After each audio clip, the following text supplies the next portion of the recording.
ఒక చిన్న గ్రామంలో అడవికి అంచున ఉన్న పాత బంగ్లాలో ఎవరూ ఉండేవారు కాదు. అది శపించిన బంగ్లా అని గ్రామస్తులంతా భయపడేవారు.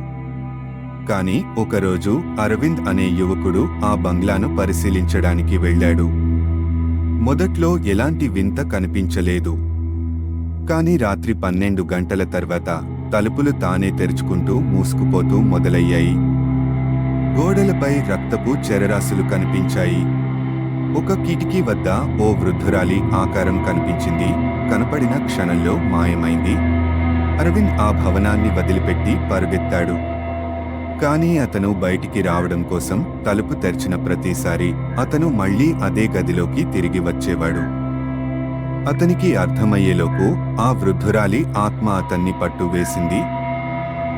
చివరికి అరవింద్ ఆ బంగ్లాలోనే మూలుగుతూ ఉండిపోయాడు.